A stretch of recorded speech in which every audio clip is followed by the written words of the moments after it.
A woman stands in a Wyoming kitchen before sunrise, ribs cracked beneath her dress, cooking eggs for men who never look her in the eye. Her husband calls her worthless. The ranch hands call her nothing at all. But when one man finally sees the truth she's been hiding in plain sight, everything she thought she had to endure begins to shatter. This is the story of Nora Callan, a woman who learned that surviving was never supposed to be the end. If you want to know how far courage can travel across this world, stay with me until the final word. Hit that like button and drop a comment with your city so I can see where this story finds you. The kitchen at the Dalton Ranch was always coldest in the hours before dawn. Nora Callan moved through it with practiced efficiency, each step deliberate, each breath shallow enough not to pull at the damage beneath her ribs. The stove needed stoking, the coffee needed brewing, the biscuits needed rolling. 20 men would come through that door in less than an hour, expecting hot food and strong coffee, and if either one disappointed them, they'd complain to Clyde, and Clyde would make sure she paid for it. She wrapped her shawl tighter across her shoulders, wincing as the fabric brushed against the bruise spreading down her left side. 2 weeks old now. It had started purple-black and was fading into ugly greens and yellows that made her look sickly even when she tried to stand straight. She didn't try to stand straight anymore. Straight hurt too much. Outside, the wind howled across the open prairie, rattling the shutters and driving cold through every crack in the wood. Wyoming territory in February was merciless. The land didn't care if you were prepared for it or not. It simply tested you, and if you weren't strong enough, it buried you. Nora had thought she was strong once, back in Ohio, before the letters, before the promises, before she'd climbed onto a train heading west with nothing but a carpet bag and a borrowed hope that marriage might mean something better than what she'd left behind. She'd been 19 then, too tall and too heavy for the other girls to ever let her forget it, too plain for any of the local boys to look twice. When Clyde Mercer's letter arrived, neat handwriting, polite words about needing a wife on the frontier, about building something solid together, she'd thought maybe size wouldn't matter out west. Maybe being sturdy was an advantage when life was hard. She'd been wrong about a lot of things. Clyde had met her at the train station in Laramie 2 years ago with a smile that didn't quite reach his eyes, and a grip on her elbow that felt more like a claim than a greeting. He was compact, wiry, sharp-featured, the kind of man who looked like he was always calculating something just behind his expression.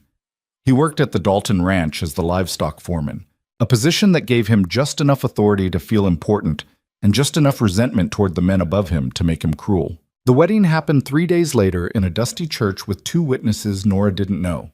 She'd signed her name in the register and told herself this was the beginning of something, that she'd made the right choice, that Clyde's tight grip on her arm during the vows was just nerves.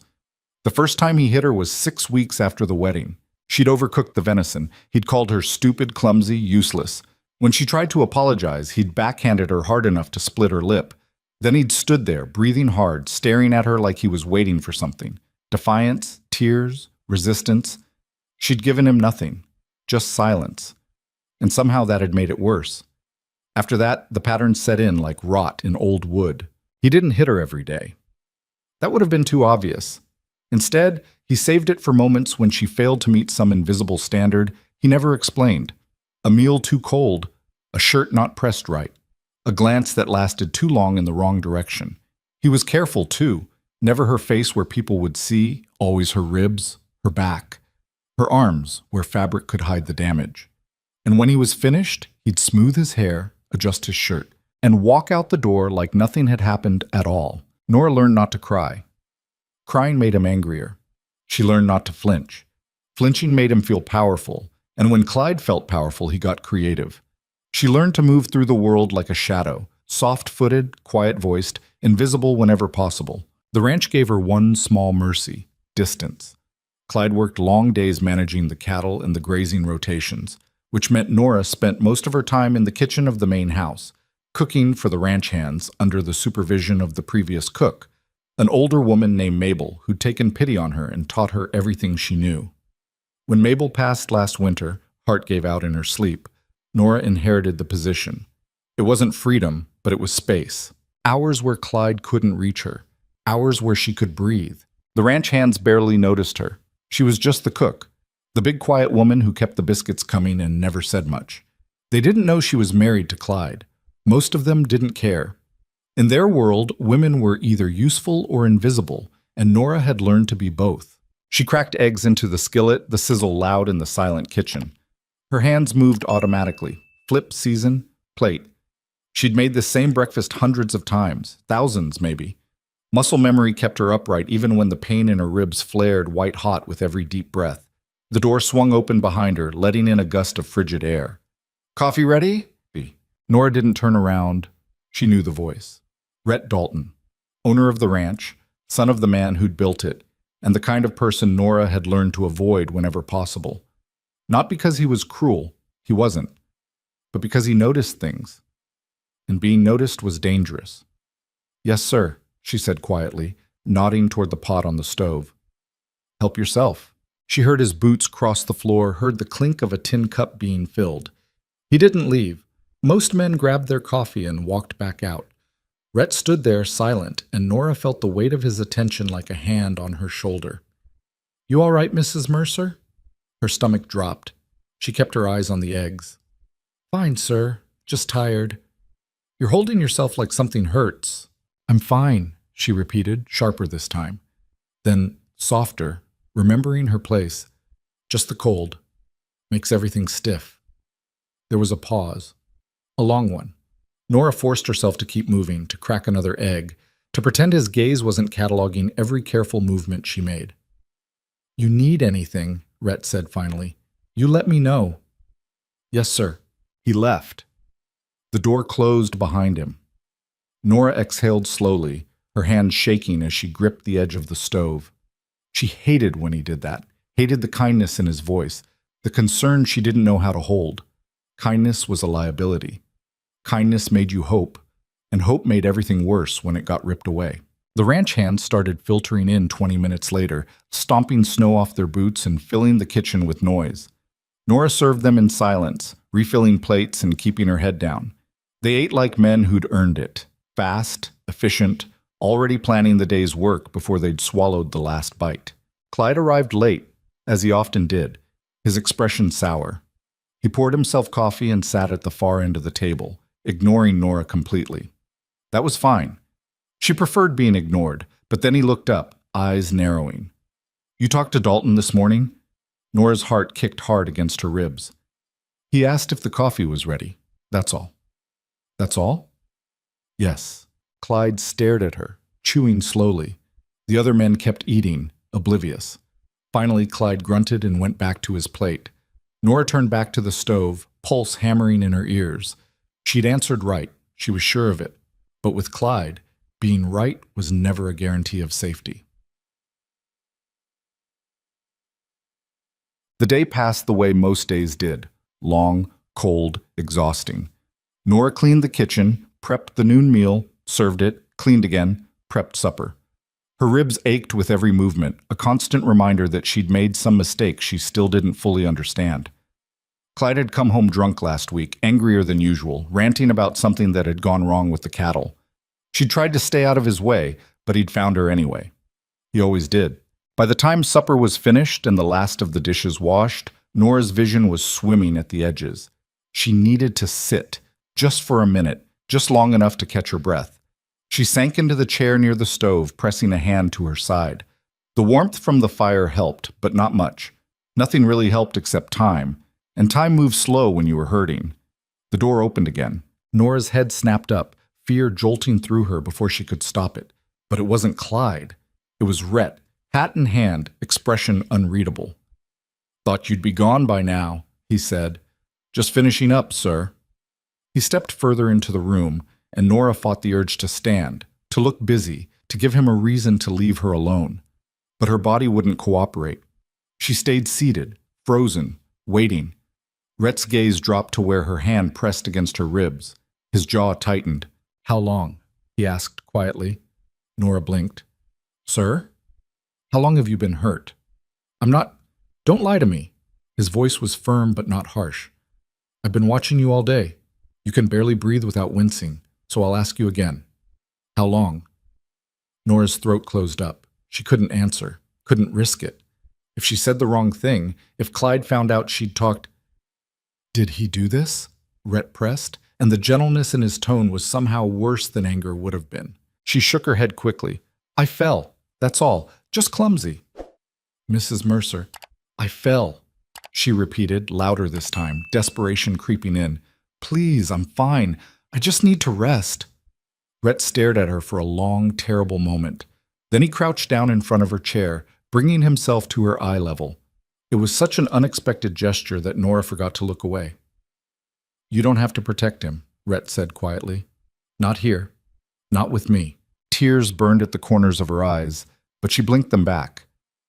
I don't know what you're talking about. Rhett's expression softened. All right, but if you ever need help, real help, you come find me. You understand? Nora nodded, even though she knew she never would. He stood, settled his hat back on his head, and walked out without another word. Nora sat there in the empty kitchen, shaking, her ribs screaming, her mind racing. She should feel relieved. She'd deflected. She'd kept the secret. She'd done what she was supposed to do. So why did it feel like she'd just made everything worse? That night, Clyde came home late again, smelling like whiskey and tobacco. Nora was already in bed, curled on her side, trying to find a position that didn't hurt. She heard him stumble through the door, heard him mutter something under his breath as he kicked off his boots. She stayed perfectly still. Sometimes, if she was quiet enough, he'd just collapse into bed and fall asleep. Sometimes she got lucky. Tonight, she didn't. You talked to Dalton today? Clyde's voice cut through the dark, slurred but sharp. Nora's pulse spiked. Just about the meals, nothing else. That's so. Yes. She heard him move closer, felt the mattress dip as he sat down heavily.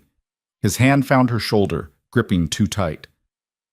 Because I heard something funny, Clyde continued, his tone deceptively casual. Heard Dalton was in the kitchen after supper, alone with you. He just asked if I needed anything, Nora said quickly. That's all. Clyde's grip tightened until pain shot down her arm. You lying to me? No, I swear. You better not be. He shoved her shoulder, not hard enough to throw her off the bed, but enough to make his point. Because if I find out you've been talking about me, about us, to anyone, especially him. I haven't, Nora whispered. I wouldn't. Clyde stared down at her in the darkness, his face shadowed and unreadable. Then he released her, standing abruptly. Keep it that way. He left the room, slamming the door behind him. Nora lay there, trembling, her ribs throbbing in time with her heartbeat. She hadn't said anything. She'd done everything right. But Rhett had noticed, and that changed everything. Morning came too soon. Nora dragged herself out of bed before dawn, moving through the cold cabin like a ghost. Clyde was already gone, out to the barns probably, or sleeping off his drunk somewhere she didn't have to see him. She didn't care which. The less she saw him, the better. She made her way to the main house kitchen, her body protesting every step. The cold didn't help, neither did the lack of sleep. But the routine steadied her. Light the stove, boil the coffee, roll the biscuits. The work was familiar, and familiar meant safe. The ranch hands came and went. Nora served them without looking up, without engaging. She was good at that. She'd had 2 years to perfect the art of being invisible. But then Rhett walked in again, earlier than usual, and Nora's stomach knotted. He poured himself coffee, same as yesterday, but this time he didn't leave. He leaned against the counter, watching her, and Nora felt her hands start to shake. Mrs. Mercer, he said finally, I need to talk to you. I'm busy, sir. I can see that, but this is important. Nora set down the spatula, forcing herself to meet his eyes. What is it? Rhett glanced toward the door, making sure they were alone. Then he looked back at her, his expression serious. I'm giving you a room, he said simply. Nora blinked.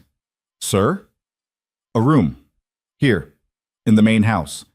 You'll stay here from now on. I'll have your things brought over this afternoon. The words didn't make sense. Nora stared at him, trying to piece together what he was saying and why. I don't understand. You don't have to go back to that cabin, Rhett said quietly. You don't have to go back to him. The floor seemed to tilt under Nora's feet. Mr. Dalton, I can't. Yes, you can. He's my husband. That doesn't give him the right to break your ribs. Nora's breath caught. She opened her mouth, closed it, scrambled for something to say that would make this stop.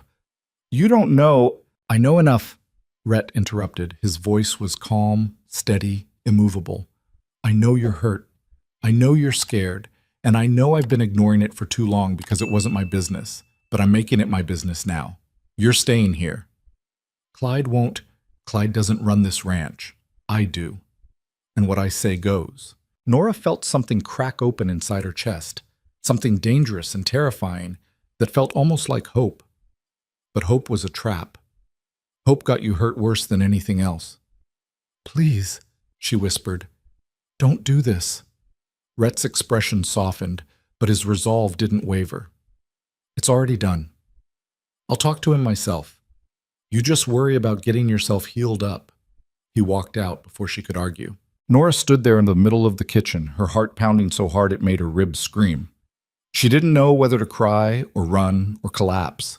All she knew was that everything she'd carefully built to survive the last 2 years had just been torn apart by one man's refusal to look away, and she had no idea what came next. Bumped. By midday, the entire ranch knew. Nora didn't know how word spread so fast. Maybe one of the hands overheard Rhett talking to the foreman. Maybe Clyde himself started shouting the moment he found out. Either way, by the time she served the noon meal, every man at that table was stealing glances at her, their conversations quieter than usual, their eyes full of questions they didn't ask. Clyde didn't show up for lunch. Nora didn't know if that was a blessing or a warning. Rhett appeared in the kitchen an hour later with 2 ranch hands in tow, both of them carrying a trunk and a few bags. Nora's things. All of them. Everything she owned, pulled out of the cabin she'd shared with Clyde and brought here like she was someone who mattered. "Upstairs," Rhett said, nodding toward the staircase. "Second door on the left. It's got a lock. Use it." Nora followed them up in a daze. The room was small but clean. A bed, a dresser, a window overlooking the yard.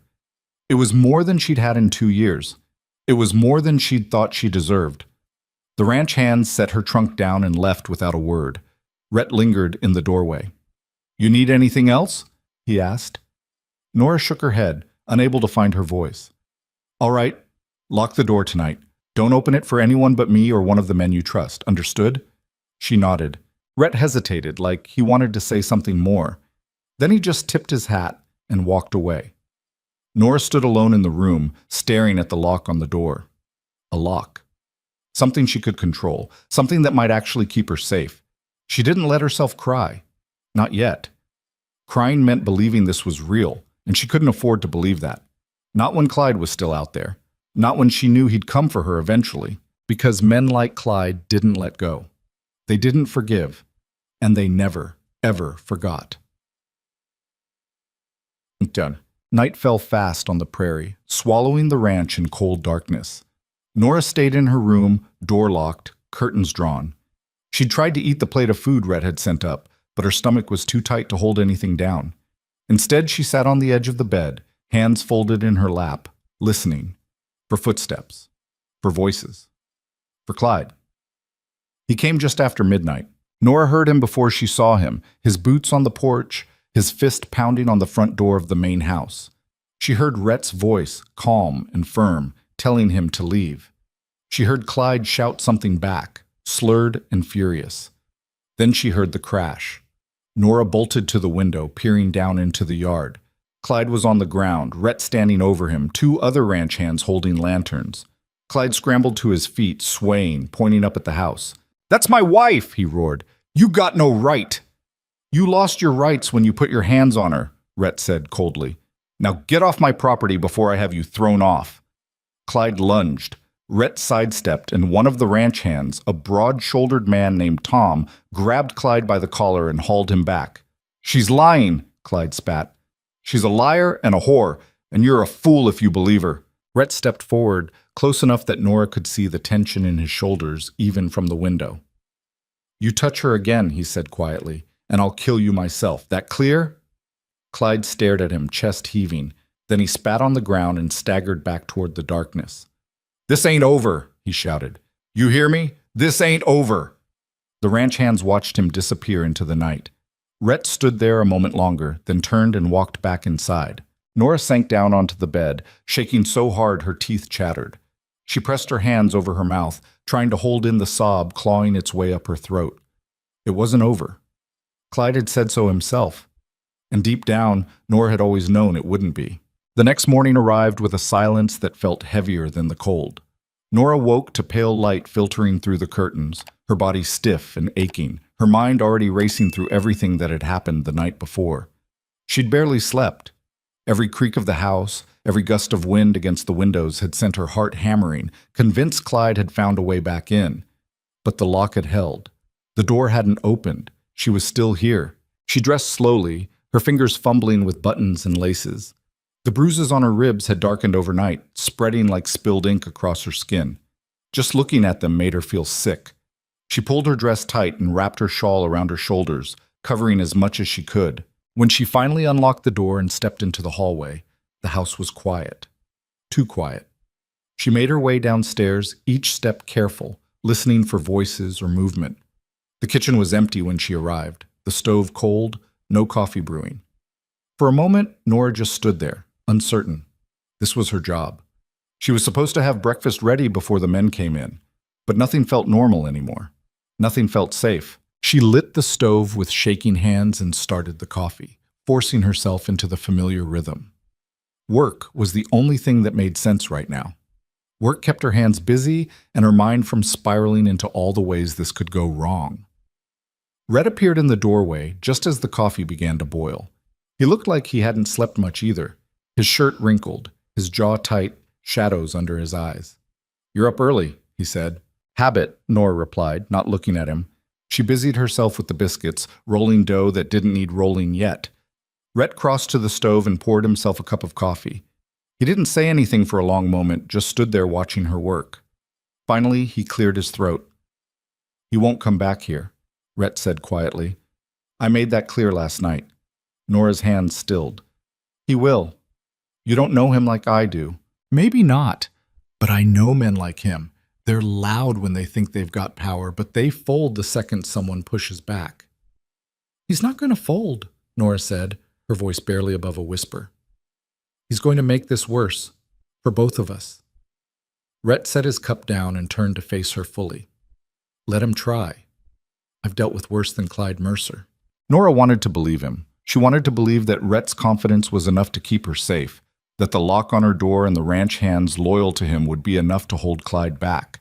But she'd spent 2 years learning that men like Clyde didn't stop until they'd destroyed everything they couldn't control. "Why are you doing this?" she asked suddenly, the question spilling out before she could stop it. "You don't know me. I'm just the cook. Why would you risk all this trouble for someone like me?" Rhett's expression softened. "Because it's the right thing to do. And because nobody else was going to." The simplicity of his answer hit Nora harder than she expected. She turned back to the dough, blinking hard against the sting in her eyes. "Thank you," she whispered. Rhett nodded once, then picked up his coffee and left her alone in the kitchen. By the time the ranch hands started filtering in for breakfast, Nora had pulled herself together enough to serve them without her hands shaking. Most of them ate in silence, stealing glances at her when they thought she wasn't looking. A few muttered quiet thanks when she refilled their plates. Nobody asked questions, but the tension was there, thick and uncomfortable, hanging over the table like smoke. Everyone knew what had happened. Everyone had heard Clyde shouting in the yard. And now they were all waiting to see what came next. Tom, the ranch hand who'd grabbed Clyde the night before, was the only one who spoke directly to her. He was older than most of the others, maybe 40, with a weathered face and calm eyes that reminded Nora of her father before he'd died. "You need anything, Mrs. Mercer," he said as he stood to leave. "You just holler. We're keeping an eye out." Nora nodded, throat tight. "Thank you." He tipped his hat and walked out with the others, leaving Nora alone again. She cleaned the kitchen in silence, scrubbing plates and pots with more force than necessary, trying to burn off the nervous energy coiling in her chest. She needed to stay busy. Busy meant she didn't have time to think, didn't have time to panic, but the panic found her anyway. It came in the middle of the afternoon while she was kneading bread dough for supper. She heard boots on the porch, heavy, familiar, and her entire body locked up. The door swung open, and for one terrible moment, she was sure it was Clyde. Sure he'd come back. Sure, the lock upstairs wouldn't matter because he'd find her here, alone, and finish what he'd started. But it wasn't Clyde. It was a woman. She was tall and thin, somewhere in her 50s, with sharp eyes and a mouth that looked like it rarely smiled. She wore a dark wool coat and a hat pinned neatly to her graying hair. She stepped into the kitchen like she owned it, her gaze sweeping over Nora with the kind of assessment that made Nora's skin prickle. "You must be Mrs. Mercer," the woman said, her voice clipped and precise. Nora straightened, wiping her hands on her apron. "Yes, ma'am. I'm Evelyn Hart. I run the general store in town." She paused, her eyes narrowing slightly. "I've heard quite a bit about you this morning." Nora's stomach dropped. "I see. Do you?" Evelyn stepped closer, her expression unreadable. "Because from what I've heard, you've caused quite a stir, abandoned your husband, moved into the main house, got the whole town talking." Nora's throat tightened. "I didn't abandon anyone. Save it," Evelyn interrupted, waving a hand. "I didn't come here to lecture you. I came here to see if the rumors were true." "What rumors?" Evelyn's gaze dropped to Nora's midsection, where her hand had instinctively pressed against her ribs. "That your husband's been beating you black and blue for the better part of 2 years. The bluntness of it knocked the air out of Nora's lungs. She stared at Evelyn, unable to form words. Evelyn's expression softened, just barely. "I thought so." She pulled out a chair and sat down without being invited, folding her hands on the table. "Sit." "I need to finish." "Sit," Evelyn repeated, firmer this time. Nora hesitated, then sank into the chair across from her. Her pulse was racing, her mind scrambling to figure out what this woman wanted. Was she here to judge her? To spread more gossip? To tell her she'd made a mistake by leaving Clyde? But Evelyn's next words caught her completely off guard. "I knew your husband was no good the first time I met him," Evelyn said. "Came into my store 2 years ago, all charm and smiles, buying supplies for his new wife. But I've been running that store for 30 years, and I know a liar when I see one. He had that look in his eyes, the kind that says he thinks he's smarter than everyone else, the kind that gets mean when things don't go his way." Nora blinked. "Why are you telling me this?" "Because," Evelyn said, leaning forward slightly, "I've been watching you ever since you got to this town. Every time you came into the store, you looked smaller, quieter, like you were trying to disappear, and I didn't say anything. None of us did. We all just let it happen because it was easier to pretend we didn't see it." Nora's hands clenched in her lap. "What do you want from me?" "I want to help you," Evelyn said simply, "and I want you to know that not everyone in this town believes the lies Clyde's been spreading." "What lies?" Evelyn's mouth pressed into a thin line. "He's been telling anyone who'll listen that you seduced Rhett Dalton, that you're a scheming woman who used your position to trap a wealthy rancher, that you abandoned your marriage vows for comfort and money." The words hit Nora like a slap. She felt her face flush hot with anger and shame. "That's not—" "I know it's not," Evelyn interrupted, "but plenty of people in town are eating it up. Clyde's good at playing the victim. He's got half the church ladies convinced you're the villain in this story." Nora pressed her hands to her face, trying to breathe through the rising panic. This was exactly what she'd been afraid of. This was why she'd kept quiet for so long. Because speaking up meant losing control of the story. It meant letting people twist the truth into something ugly. "What do I do?" she whispered. Evelyn reached across the table and gripped Nora's wrist, firm but not unkind. "You stop hiding. You stop letting him control the narrative, and you fight back." "I don't know how." "You start by staying right here," Evelyn said. "You keep your head up.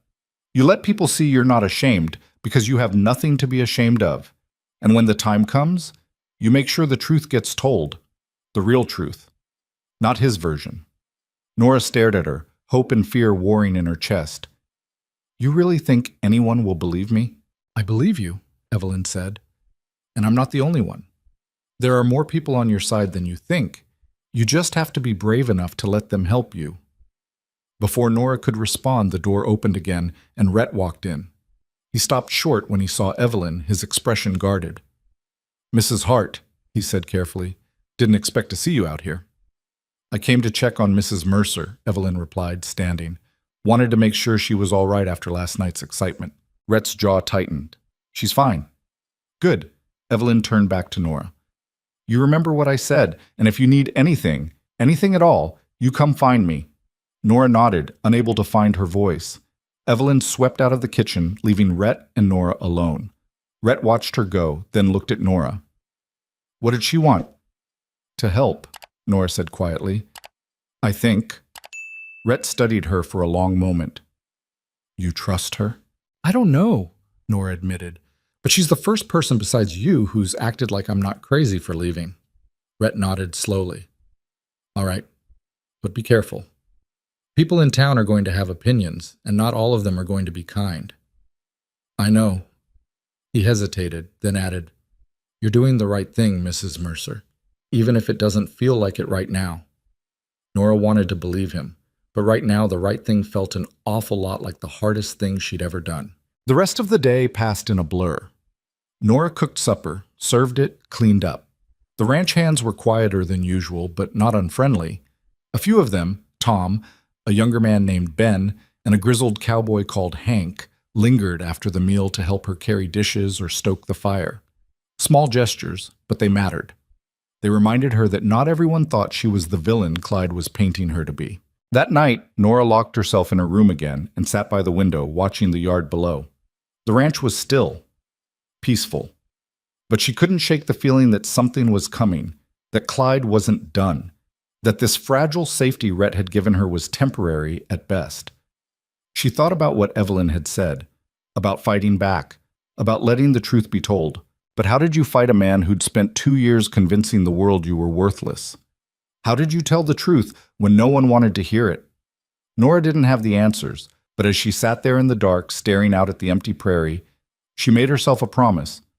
She wouldn't run. She wouldn't disappear. She would stay, and she would survive this, no matter what it cost her. Because if she ran now, Clyde won. And Nora was done letting him win. The next morning brought a cold, clear sky and a tension that hung over the ranch like a storm waiting to break. Nora went through the motions, lighting the stove, brewing coffee, rolling biscuits, but her mind was elsewhere. She kept thinking about Evelyn's words, about the lies Clyde was spreading, about the people in town who believed him. She was so lost in thought that she didn't hear Rhett come in until he spoke. Mrs. Mercer. Nora jumped, nearly dropping the pan in her hands. Sorry, I didn't hear you. Didn't mean to startle you. Rhett poured himself coffee, his expression serious. We need to talk. Nora's stomach tightened. About what? About what happens next. She set the pan down carefully, turning to face him. I don't understand. Rhett leaned against the counter, his arms crossed. Clyde's not going to stop. You know that, and I know that. He's going to keep pushing, keep spreading lies, keep trying to get to you. And eventually, this is going to come to a head. What are you saying? I'm saying you need to make a choice, Rhett said quietly. You can stay here and fight this, or you can leave. I'll give you money, a wagon, supplies, whatever you need to start over somewhere else. Somewhere he can't find you. Nora stared at him, her heart pounding. The offer was generous. More than generous. It was a way out, a clean break, a chance to disappear and never look back. But the thought of running, of letting Clyde win, of spending the rest of her life looking over her shoulder, made something inside her harden. I'm not leaving, she said. Rhett raised an eyebrow. You sure about that? Yes. Nora's voice was steadier now, stronger. If I run, he wins. He gets to keep telling his lies, and I get to spend the rest of my life hiding. I'm done hiding. Rhett studied her for a long moment, then nodded slowly. All right, then we do this the hard way. What's the hard way? You file for divorce. The words hung in the air between them, heavy and impossible. Nora's breath caught. I can't do that. Why not? Because women don't win divorces, Nora said, her voice rising, especially not against men like Clyde. He'll fight it. He'll drag me through every courtroom in the territory. He'll make sure everyone knows what a terrible wife I was. And even if I somehow manage to get a judge to listen, he'll still find a way to destroy me. Not if you have people willing to testify on your behalf, Rhett said calmly. Nora shook her head. Who's going to do that? Who's going to risk making an enemy of Clyde just to help me? I will, Rhett said. Tom will. Hank and Ben will. Mrs. Hart, too, if I'm reading her right. You're not as alone as you think you are, Mrs. Mercer. Nora felt tears prick at her eyes, but she blinked them back. Even if that's true, it's not enough. The law doesn't care about what he did to me, not unless I can prove it. Then we prove it, Rhett said. We get a doctor to examine you. We document the injuries. We build a case so strong that even the worst judge in Wyoming can't ignore it. Nora wanted to argue, wanted to tell him it was impossible, that he didn't understand how these things worked. But a small, stubborn part of her was starting to believe him, starting to think that maybe, just maybe, there was a way out of this that didn't involve running or hiding or living in fear for the rest of her life. How do we start? She asked quietly. Rhett's expression softened. We start by getting you to a doctor. Someone who can document what Clyde did to you. Someone whose word will hold up in court. Nora nodded slowly. All right. When? Today, if you're willing. I'll take you into town myself. Nora's hands were shaking, but she forced herself to stand tall. Okay, let's do it. The ride into town was long and cold. Nora sat beside Rhett in the wagon, wrapped in a heavy coat, her mind racing. She'd only been to town a handful of times since she'd married Clyde. Quick trips to the general store, always with him watching her, always with his warnings ringing in her ears about what would happen if she talked to anyone. Now she was going without him, going to tell a stranger the truth about what he'd done. The thought made her feel sick and brave all at once. Rhett didn't try to fill the silence. He just drove, his expression calm, his presence steady. Nora found herself grateful for that. She didn't need reassurances or empty promises right now. She just needed someone to sit beside her while she did the hardest thing she'd ever done. The town of Sweetwater was small, barely more than a main street lined with wooden buildings, a church at one end and a saloon at the other. People were out despite the cold, going about their business, and Nora felt their eyes on her the moment the wagon rolled into view. She kept her head down, her hands clenched in her lap. She could feel their judgment, their curiosity, their whispers. By tomorrow, everyone would know she'd come to town with Rhett Dalton. By tomorrow, Clyde's lies would spread even further. But she was here now, and she wasn't turning back. Rhett pulled the wagon to a stop in front of a narrow building with a painted sign that read, Dr. Samuel Pierce, Physician. He climbed down and offered Nora his hand. She took it, her legs shaky as she stepped onto the frozen ground. You ready? Rhett asked quietly. Nora nodded, even though she wasn't sure she'd ever be ready for this. They walked inside together. The office was small and warm, smelling faintly of carbolic and wood smoke. A man in his 40s looked up from a desk cluttered with papers. He had kind eyes and a neatly trimmed beard, and when he saw Nora, his expression shifted from curiosity to concern. Mr. Dalton, he said, standing. What brings you here? This is Mrs. Mercer, Rhett said. She needs a medical examination, and I need you to document everything you find. Dr. Pierce's gaze flicked to Nora, then back to Rhett. Understanding dawned in his eyes. I see. Mrs. Mercer, if you'll come with me? Nora followed him into a back room, her heart pounding so hard she thought it might crack her ribs all over again. Rhett stayed behind, giving her space, but she could feel his presence through the thin walls. It helped. Just knowing he was there helped. Dr. Pierce gestured to a chair. Please sit and tell me what happened. Nora sat, her hands twisting in her lap. For a moment, she couldn't find the words. Couldn't figure out how to explain 2 years of fear and pain and silence. But then she thought about Evelyn's words, about fighting back, about letting the truth be told. So she told him. She told him about the first time Clyde hit her, about the pattern that followed, about the nights he came home drunk and angry, about the careful way he avoided her face, about the ribs he'd cracked 2 weeks ago when she'd burned the stew. Dr. Pierce listened in silence, his expression grave. When she finished, he asked her to remove her shawl and lift her blouse so he could examine her ribs. Nora hesitated, shame burning hot in her chest, but she did it. She let him see the bruises, the yellowed edges of old injuries, the way she winced when he pressed gently against her side. Cracked ribs, he confirmed quietly. At least 2, possibly 3. They're healing, but they'll take time. And these other marks, Mrs. Mercer, how long has this been going on? 2 years, Nora whispered. Dr. Pierce's jaw tightened. He stepped back, pulling out a notebook. I'm going to write this all down. Every injury, every detail you've told me. If this goes to court, you'll need documentation. Evidence that can't be ignored. Nora nodded, tears slipping down her cheeks before she could stop them. Thank you. You're very brave, Dr. Pierce said gently. Not many women would have the courage to do what you're doing. Nora didn't feel brave. She felt terrified. But she let him finish his examination, let him write his notes, and when he handed her a folded paper with his official findings, she tucked it into her coat like it was the most valuable thing she'd ever owned. Because it was. It was proof. It was truth. And it was the first real weapon she'd ever had against Clyde. When she stepped back into the front room, Rhett was waiting.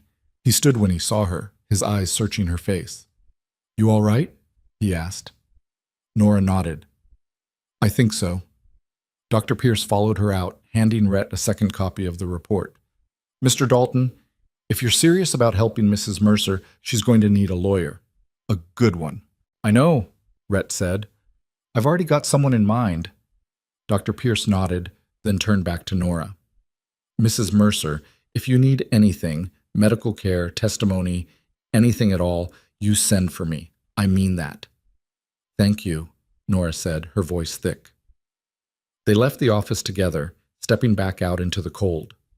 Nora felt lighter somehow, despite everything, like she'd just set down a weight she'd been carrying for 2 years. But as they climbed back into the wagon, she saw him, Clyde. He was standing across the street, leaning against the wall of the saloon, watching her. His face was twisted with fury, his fists clenched at his sides. For a moment, their eyes met, and Nora felt the old fear slam back into her chest. But then Rhett put a hand on her shoulder, steady and sure, and guided her into the wagon. He didn't look at Clyde, didn't acknowledge him. He just snapped the reins and drove them out of town, his jaw set, his eyes forward. Nora glanced back once. Clyde was still watching, his expression dark and promising. This wasn't over, not by a long shot. But for the first time in 2 years, Nora wasn't facing it alone. The lawyer's name was Marcus Webb, and he worked out of a cramped office above the bank in Laramie. Rhett had sent word ahead, so Webb was expecting them when they arrived 3 days later. Nora had spent those 3 days in a state of constant tension, jumping at shadows, waiting for Clyde to show up at the ranch with a shotgun or a torch or worse. But he hadn't come. That almost made it worse, the waiting, the not knowing. Webb was younger than Nora had expected, maybe 35, with wire-rimmed spectacles and ink stains on his fingers. He stood when they entered, gesturing to the chairs across from his desk. Mr. Dalton, Mrs. Mercer, please sit. Nora sat, her hands folded tightly in her lap. Rhett remained standing, arms crossed, his presence solid and reassuring behind her. Webb settled back into his chair and pulled out a leather-bound notebook. Mr. Dalton explained the situation in his letter. You're seeking a divorce from your husband on the grounds of cruelty and abuse. Yes, Nora said, her voice barely above a whisper. And you have documentation? Medical evidence? Rhett handed over Dr. Pierce's report. Webb took it, his eyes scanning the pages quickly. His expression remained neutral, professional, but Nora saw his jaw tighten when he reached the part about her cracked ribs. This is good, Webb said finally, setting the papers down. This is very good. It establishes a clear pattern of physical harm. But I need to be honest with you, Mrs. Mercer. A divorce case like this is going to be difficult. Your husband will fight it. He'll bring witnesses who'll swear you're lying. He'll paint you as an adulterous woman who abandoned her marriage for a wealthier man. Nora felt her stomach drop. I know. And even with this documentation, there's no guarantee we'll win. Judges in this territory don't like dissolving marriages. They see it as a failure of the woman to fulfill her duties. You'll be questioned, scrutinized. Your character will be attacked in ways that will be deeply uncomfortable. I understand, Nora said, though her voice shook. Webb leaned forward, his expression softening slightly. But if you're willing to go through with it, I'll represent you. And I'll fight like hell to make sure you win. Nora looked up at him, searching his face for any sign of doubt or pity. She found neither, just a quiet determination that reminded her of Rhett. What do we need to do? She asked. We need witnesses, Webb said. People who can testify to your husband's behavior. People who saw the bruises, heard the threats, witnessed the abuse firsthand. The more voices we have backing up your story, the harder it'll be for him to discredit you. The ranch hands, Rhett said from behind her. Tom, Hank, Ben. They've all seen enough. And Evelyn Hart from the general store, she's willing to testify about Nora's demeanor over the past 2 years. Webb nodded, making notes. Good. Anyone else? Nora hesitated. There's a woman who used to work at the ranch. Mabel. She was the cook before me. She knew. She never said anything, but she knew. She passed last winter, though, so she can't testify. Anyone else who might have noticed? Neighbors? Shopkeepers? Nora shook her head. Clyde made sure I didn't talk to anyone. He kept me isolated. That's common in these cases, Webb said. Abusers isolate their victims to maintain control. We can use that. We'll establish a pattern of behavior, the isolation, the violence, the intimidation. We'll make it clear that you were trapped, not willing. Nora felt a flicker of hope, small and fragile. When does this go to court? I'll file the petition this week. It'll take a few weeks for the court to schedule a hearing, maybe longer. Your husband will be served with the papers, and then he'll have time to respond. Once both sides have filed, we'll get a court date. And in the meantime, Rhett asked, in the meantime, Mrs. Mercer stays somewhere safe, somewhere your husband can't reach her, and we prepare. We gather every piece of evidence we can find. We talk to every potential witness. We build the strongest case possible. Nora nodded slowly. Felt real now. Terrifyingly, impossibly real. She was going to stand up in a courtroom and accuse her husband of the things he'd done to her. She was going to let strangers pick apart her life, her choices, her pain. And at the end of it, she might lose. She might walk out of that courtroom still legally bound to a man who wanted to destroy her. But she might also win. She might walk out free. Let's do it, Nora said, her voice stronger now. File the petition. Webb nodded. I'll get started today. They left the office an hour later after Webb had taken down every detail Nora could remember. Dates, injuries, threats, witnesses. By the time they climbed back into the wagon, Nora felt wrung out, exhausted down to her bones. But she also felt something else, something she hadn't felt in a long time. She felt like she was fighting back. The ride back to the ranch was quiet. Rhett didn't push her to talk, and Nora was grateful for that. She stared out at the passing landscape, endless prairie, distant mountains, sky so big it made her feel small and infinite all at once. Somewhere out there, Clyde was planning his next move. Somewhere out there, people were whispering about her, deciding whether she was a victim or a villain. But right now, in this moment, she was just a woman in a wagon, heading towards something that might be freedom. When they reached the ranch, Tom was waiting by the barn. He hurried over as Rhett pulled the wagon to a stop, his expression grim. We got a problem, Tom said. Rhett climbed down. What kind of problem? Clyde was here, about an hour ago. Came looking for Mrs. Mercer. Nora's blood went cold. She gripped the edge of the wagon seat, her heart hammering. What did he do? Rhett asked, his voice dangerously calm. Tried to force his way into the main house. Said she was his wife and he had a right to see her. Hank and I stopped him before he got past the porch, but he wasn't happy about it. Threatened to come back with the sheriff. Said you were kidnapping his wife, holding her against her will. Rhett's jaw tightened. Where is he now? Gone, for now. But he'll be back, boss. You know he will. Rhett nodded slowly, then turned to Nora. You all right? Nora wasn't sure how to answer that. She felt numb and panicked all at once. What do we do? We stick to the plan, Rhett said firmly. We file the divorce petition, we gather our witnesses, and we make damn sure the judge hears the truth. Clyde can bluster all he wants, but he doesn't run this ranch. And he doesn't get to take you. What if he comes back with the sheriff? Nora asked, her voice trembling. Then we explain the situation, Rhett said. We show them Dr. Pierce's report. We let them see the room you're staying in, the one with the lock on the door. We make it clear that you're here by choice, not by force. Tom nodded. And if that doesn't work, we make sure he doesn't get past the gate. Nora looked between them, these men who were willing to stand between her and the husband who'd spent 2 years breaking her down. She didn't know what she'd done to deserve their loyalty, didn't know why they cared, but she was grateful for it in a way that made her throat ache. Thank you, she whispered. Tom tipped his hat. You're one of us now, Mrs. Mercer. We take care of our own. Over the next 2 weeks, life on the ranch settled into a strange new rhythm. Nora cooked, cleaned, and managed the kitchen the way she always had, but now there was a difference. The ranch hands didn't ignore her anymore. They talked to her, asked her opinion on meals, thanked her for her work. Tom made a point of checking in on her every morning. Ben brought her firewood without being asked. Even Hank, who barely spoke to anyone, nodded at her when he passed. It was small stuff, simple stuff, but it mattered. Evelyn Hart visited twice more, each time bringing supplies from the store and staying for coffee. She didn't coddle Nora or treat her like a victim. Instead, she talked to her like an equal, gossiping about the town, complaining about the weather, offering blunt advice about everything from cooking to courtroom strategy. "When you're on that stand," Evelyn said during her second visit, "you look the judge in the eye. Don't apologize. Don't cry if you can help it. Crying makes men uncomfortable, and uncomfortable men make bad decisions. You tell the truth, plain and simple, and you make them see that you're stronger than Clyde ever gave you credit for."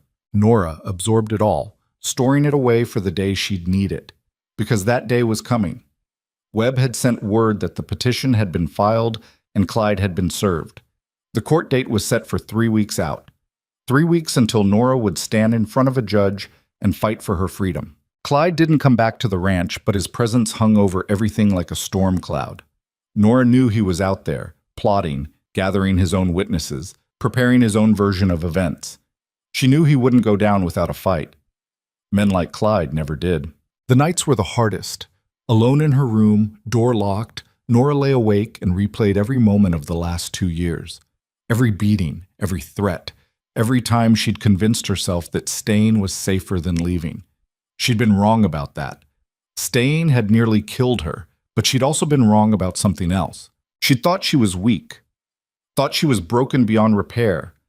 But lying there in the dark, ribs still aching, heart still racing, she realized the truth. She wasn't weak. She'd survived. She'd endured things that would have destroyed other people, and she was still here, still breathing, still fighting. That had to count for something. One evening, about a week before the trial, Rhett knocked on her door. Nora opened it cautiously, surprised to see him standing there with a folder in his hands. "Can I come in?" he asked. Nora hesitated, then stepped back. "Of course." Rhett entered, glancing around the small room. It was the first time he'd been inside since she'd moved in. He looked uncomfortable, like he wasn't sure he belonged there. Nora almost smiled. For a man who commanded an entire ranch, Rhett Dalton was surprisingly awkward when it came to personal matters. "Webb sent these over," Rhett said, handing her the folder. "It's the list of witnesses who will be testifying on your behalf. He wanted you to review it, make sure there's no one missing." Nora took the folder and opened it. The list was longer than she'd expected. Tom, Hank, Ben, Evelyn Hart, Dr. Pierce, 2 other ranch hands she barely knew, but who'd apparently seen enough to be willing to speak up. And at the bottom of the list, in neat handwriting, Rhett Dalton. She looked up at him. "You're testifying?" "Of course I am." "But Clyde will—" She stopped, searching for the words. "He'll make it sound like like there's something between us, something improper." "Let him," Rhett said calmly. "People are going to talk no matter what we do. Might as well give them the truth to talk about." "Which is?" Rhett met her eyes, his expression serious. "That I saw a woman being hurt, and I chose to help her, that's all. Nothing more, nothing less." Nora wanted to believe it was that simple, but she knew it wasn't. The way people looked at her in town, the whispers that followed her, none of that was simple. It was messy and complicated and ugly, and it wasn't going away anytime soon. "What if we lose?" she asked quietly. Rhett was silent for a moment. Then he pulled out the chair from the small desk and sat down, leaning forward with his elbows on his knees. "If we lose," he said carefully, "we appeal. We take it to a higher court. We keep fighting until we find a judge who's willing to listen. And if that doesn't work, then we figure out another way," Rhett said. "But we don't give up. You hear me? No matter what happens in that courtroom, you don't go back to him. I won't let that happen." Nora's throat tightened. "Why do you care so much?" Rhett looked at her for a long moment, and something shifted in his expression, something raw and honest that made Nora's breath catch. "Because," he said quietly, "you remind me of my sister." Nora blinked. "I didn't know you had a sister." "I don't, not anymore." Rhett's jaw tightened. "She married young, 17. Man seemed decent enough at first, but he turned mean once the vows were said. By the time any of us realized what was happening, it was too late. She was too scared to leave, too ashamed to ask for help. What happened to her? Rhett looked away, his hands clenching into fists. She died, 10 years ago. Fell down the stairs, her husband said. Broke her neck. But I knew. We all knew. He'd pushed her, and there wasn't a damn thing we could do about it because nobody would listen. Nobody wanted to believe that a man could do that to his own wife. Nora felt tears burn at her eyes. I'm sorry. I'm not telling you this for sympathy, Rhett said, his voice rough. I'm telling you so you understand why I'm not walking away. I should have fought harder for her, should have done something before it was too late. I can't bring her back, but I can damn well make sure the same thing doesn't happen to you. Nora didn't know what to say. She wanted to thank him, to tell him how much his help meant, but the words felt inadequate. So instead, she just nodded, blinking back tears. Rhett stood, clearing his throat. You review that list. If there's anyone else who should be on it, you let Webb know. We're going to win this, Mrs. Mercer. I promise you that. He left before Nora could respond, closing the door quietly behind him. She sat there holding the folder, her heart aching for the sister Rhett had lost and the woman she herself had almost become. But she wasn't that woman anymore. She was still here, still fighting, and she wasn't going to stop. The week before the trial felt like the longest of Nora's life. Every day dragged by in a haze of anxiety and preparation. Webb visited twice, drilling her on what to expect, how to answer questions, what to do if Clyde's lawyer tried to trip her up. Evelyn came by with a dress, plain but clean, respectable enough for court.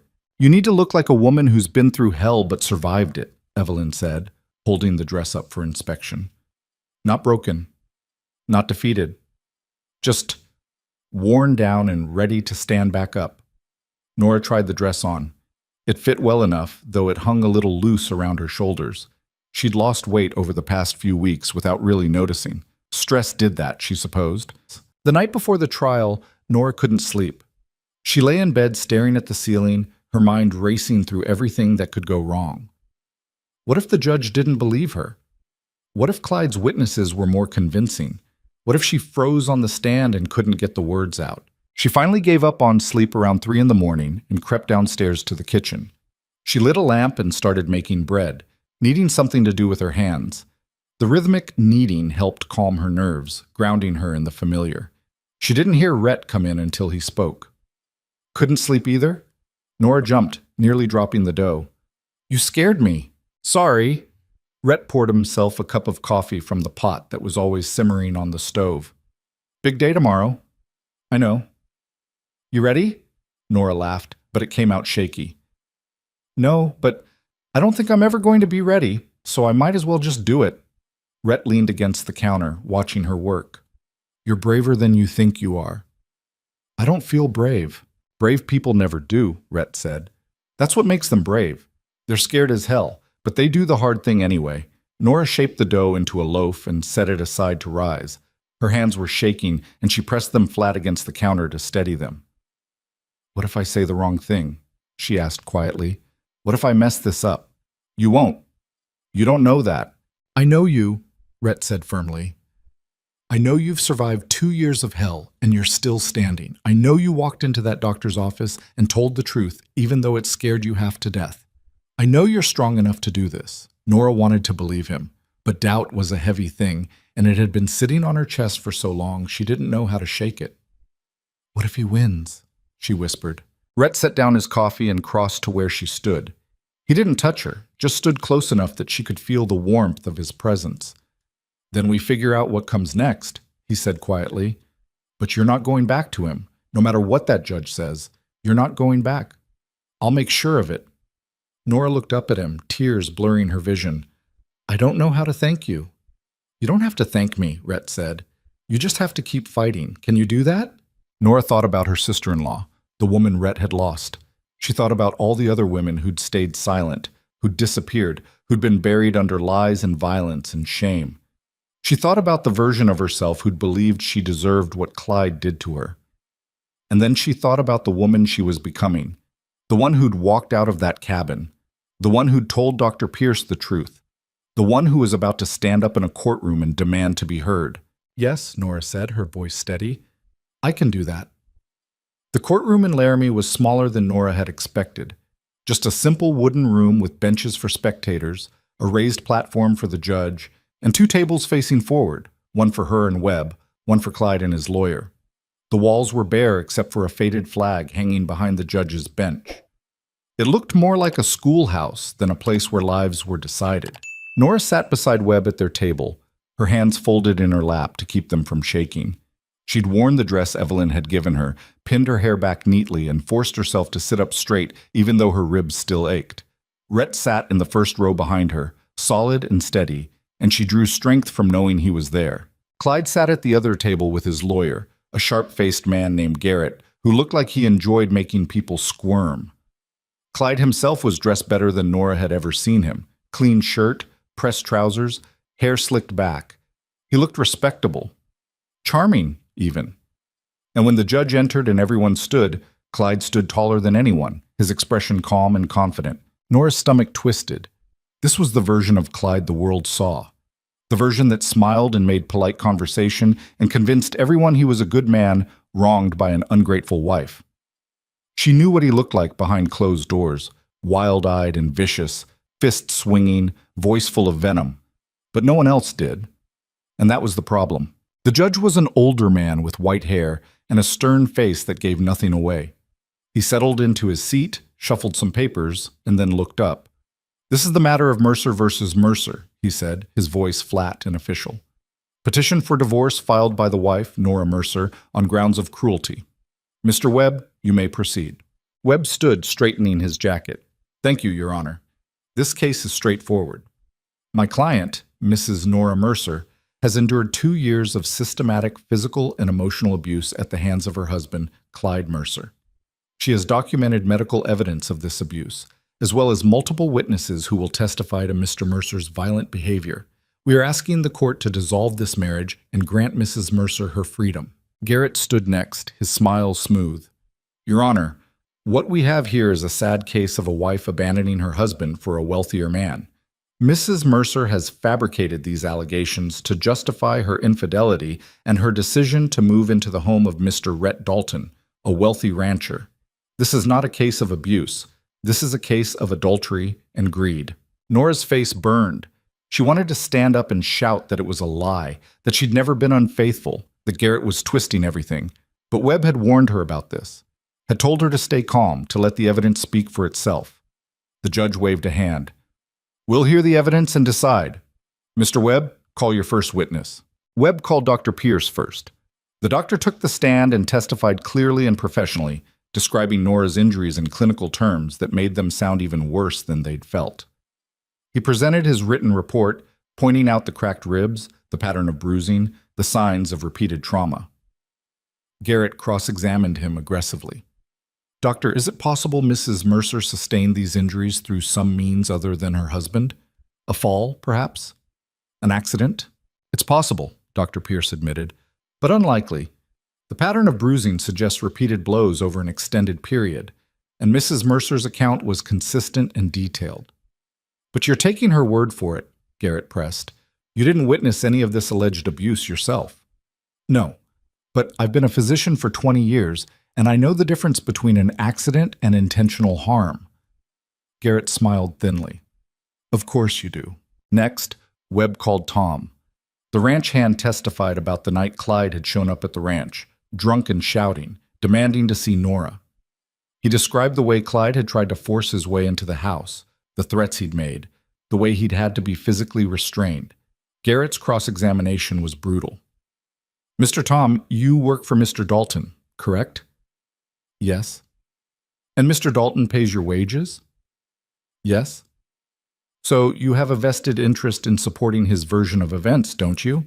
Tom's jaw tightened. "I'm telling the truth. Are you? Or are you simply protecting your employer's interests by slandering Mr. Mercer?" "I'm telling the truth," Tom repeated, louder this time. Evelyn Hart testified next, describing the way Nora had changed over the 2 years she'd been in Sweetwater. "She came in every week for supplies, and every week she looked smaller, quieter, like she was trying not to be noticed. I asked her once if she was all right, and she looked at me like I'd just offered her a lifeline she couldn't take.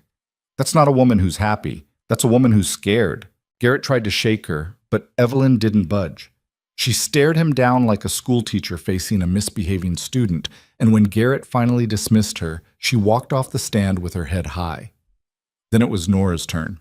Webb called her name, and Nora stood on legs that felt like they might give out. She walked to the stand, placed her hand on the worn Bible the clerk offered, and swore to tell the truth. Then she sat, her hands gripping the armrests, and looked out at the courtroom. Clyde was staring at her, his expression cold and unreadable. Garrett was already flipping through his notes, preparing to tear her apart. The judge looked bored, but Rhett was there, sitting in the front row, his eyes locked on hers. And somehow, that was enough. Webb approached slowly, his voice gentle. "Mrs. Mercer, can you tell the court how you met your husband?" Nora took a breath and began to speak. She told them about Ohio, about the letters, about arriving in Wyoming with nothing but hope and a carpet bag, and how Clyde had met her at the station with a smile that never quite reached his eyes. She told them about the wedding 3 days later, about the first 6 weeks when she thought maybe everything would be all right.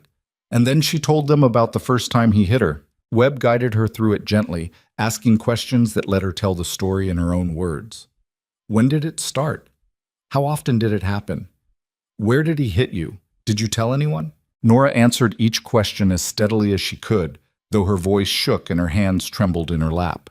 She described the pattern, the way Clyde would come home angry about something that had nothing to do with her, the way he'd find fault with the meal or the laundry, or the way she looked at him, the way he'd hit her in places no one would see, the way he'd tell her afterward that it was her fault, that she'd made him do it, that if she'd just been a better wife, none of this would be necessary.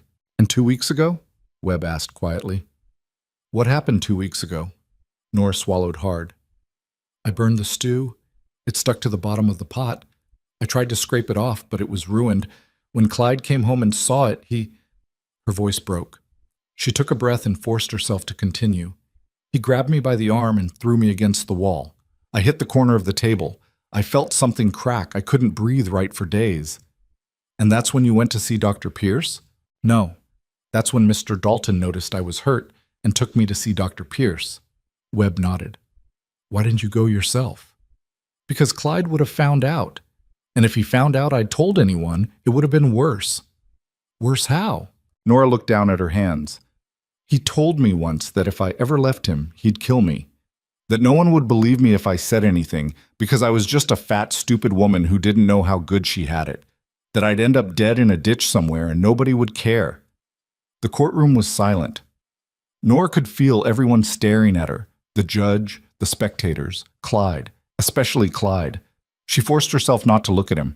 If she looked at him now, she'd lose her nerve. Webb gave her a moment, then asked, "Mrs. Mercer, have you ever been unfaithful to your husband?" "No." "Have you ever had any inappropriate relationship with Mr. Dalton or any other man?" "No." "Then why do you think your husband is claiming you have?" Nora finally looked up, meeting Webb's eyes. "Because he needs people to believe I'm the villain. If I'm the villain, then he gets to be the victim. And if he's the victim, then no one will believe what he did to me." Webb nodded slowly. "Thank you, Mrs. Mercer. No further questions." He returned to his seat and Nora braced herself.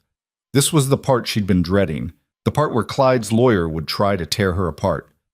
Garrett stood, smoothing his jacket, and approached the stand with a smile that made Nora's skin crawl.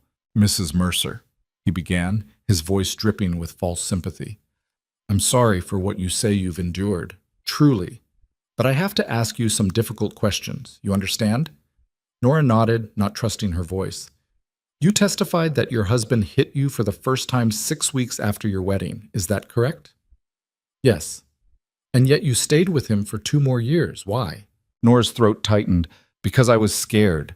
Because I didn't have anywhere else to go. Because I thought it was my fault." "Your fault?" Garrett raised an eyebrow. "How could it be your fault if he was the one hitting you?" "He told me it was. Over and over.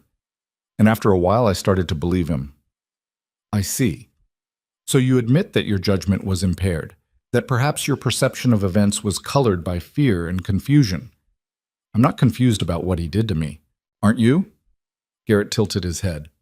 "You say he hit you repeatedly over 2 years, and yet you never once went to the authorities. You never filed a complaint. You never sought help from anyone until Mr. Dalton, a wealthy rancher, offered you a room in his home. Convenient timing, wouldn't you say? It wasn't like that, wasn't it? Let's talk about Mr. Dalton. He's a handsome man, isn't he? Successful, wealthy, much more so than your husband. Nora's face burned. That has nothing to do with— It has everything to do with it, Garrett interrupted smoothly. You were trapped in a difficult marriage, and along comes a man who offers you an escape. A comfortable escape. All you had to do was convince everyone that your husband was a monster. Tell me, Mrs. Mercer, did you and Mr. Dalton plan this together? Did you fabricate these allegations to justify leaving your husband for a better prospect? No, Nora's voice cracked. That's not what happened. Then what did happen? Because from where I'm standing, it looks like you found a way out of a marriage you regretted, and you're using false accusations to cover your tracks. They're not false, Nora said, her voice shaking with anger now. He broke my ribs. You saw Dr. Pierce's report. You heard Tom's testimony. You know I'm telling the truth. What I know, Garrett said coldly, is that you're a woman who made vows before the law and before your community, and you broke those vows the moment something better came along. You abandoned your husband, you moved into another man's home, and now you're standing here asking this court to reward your infidelity with a divorce. I didn't break any vows, Nora said, tears streaming down her face now. He broke me. He spent 2 years breaking me, and I'm not letting him finish the job. Garrett stared at her for a long moment, then turned to the judge. No further questions, Your Honor. Nora sat there trembling, her face wet, her hands clenched so tight her nails dug into her palms. Webb reached over and squeezed her shoulder briefly as she returned to her seat, but it didn't help. She felt exposed, humiliated, like Garrett had stripped away every bit of dignity she'd fought so hard to reclaim. Clyde took the stand next, and Nora had to watch as he painted himself as the wronged husband. He was calm, measured, even charming. He told the court that he'd loved his wife, that he'd worked hard to provide for her, that he'd never laid a hand on her in anger. She was always clumsy, Clyde said, shaking his head sadly. Tripping over her own feet, bumping into things. I told her to be more careful, but she never listened. And then one day she just left, moved into Dalton's house without a word. I was devastated. I still am. Garrett led him through a series of questions designed to make him look like a victim. Did you ever hit your wife? No. Did you ever threaten her? Never. Do you know why she would make these accusations? Clyde hesitated, then said quietly, I think she was manipulated. Mr. Dalton is a powerful man. I think he saw an opportunity, and he took it. It was a masterful performance. Clyde looked wounded, confused, heartbroken. If Nora hadn't lived through the truth, she might have believed him herself. Webb's cross-examination was sharp, but Clyde didn't crack. He had an answer for everything. The cracked ribs? She must have fallen when he wasn't home. The bruises? Probably from working in the kitchen. Tom's testimony about the night at the ranch? He'd been drunk and emotional, not thinking clearly. By the time Clyde stepped down, Nora felt like she was drowning. He was too good at this, too practiced, and she wasn't sure the judge believed her. Rhett took the stand last, and Nora held her breath. Garrett went after him immediately, trying to paint him as a man who'd stolen another man's wife. But Rhett didn't flinch. I saw a woman who was hurt, Rhett said calmly, and I gave her a safe place to stay, that's all. A safe place, Garrett repeated. In your home, in a locked room. How very generous of you. It was the right thing to do. Was it? Or were you hoping for something more? Rhett's jaw tightened, but his voice remained steady. I was hoping she wouldn't end up dead.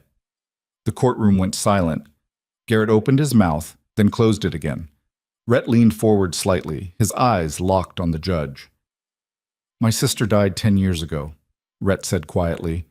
Her husband beat her to death and called it an accident, and I stood by and did nothing because I didn't want to interfere in their marriage. I'm not making that mistake again. Garrett tried to recover, but the damage was done. Rhett's testimony had weight, and everyone in the room felt it. When the last witness finished, the judge called for closing arguments. Webb stood and made his case clearly and passionately, pointing to the medical evidence, the testimony, the pattern of abuse that was impossible to ignore. Garrett stood and argued just as passionately that Nora was a liar and an adulteress who deserved nothing. And then the judge leaned back in his chair and said, "I'll take this under advisement. Court is adjourned." Nora felt the floor drop out from under her. That was it? No decision? No ruling? Just waiting? Webb touched her arm. "This is normal. He needs time to review the evidence. We'll hear back within a few days." "A few days?" Nora's voice was hoarse. "I know it's hard, but we presented a strong case. I think we have a good chance." Nora nodded numbly. Across the room, Clyde was standing with Garrett, his expression cold and triumphant. He looked at Nora, and she saw the promise in his eyes. This wasn't over. Rhett appeared at her side, his hand on her elbow, guiding her toward the door. "Come on, let's get you out of here." They left the courthouse and climbed into the wagon, and Nora sat in silence the entire ride back to the ranch. She felt hollowed out, like someone had reached inside her and scooped out everything that mattered. She'd told her story. She'd faced Clyde. She'd done everything she was supposed to do. And now she just had to wait. The next 3 days were agony. Nora tried to keep herself busy, cooking, cleaning, working in the kitchen, but her mind wouldn't settle. Every time she heard footsteps outside, she tensed, thinking it was Webb with news. Every time someone knocked on the door, her heart jumped into her throat. Rhett gave her space, but he was always there, a steady presence in the background. Tom and the other ranch hands went about their work, but Nora could feel them watching her, worrying. Even Evelyn stayed away, sensing that Nora needed time to breathe. On the third day, Webb arrived just after noon. Nora saw him riding up and her stomach dropped. She met him at the door, Rhett right behind her. "Is it done?" Nora asked, her voice barely above a whisper. Webb nodded. "The judge made his ruling this morning." Nora couldn't breathe. "And?" Webb smiled, a real, genuine smile that lit up his whole face. "You won."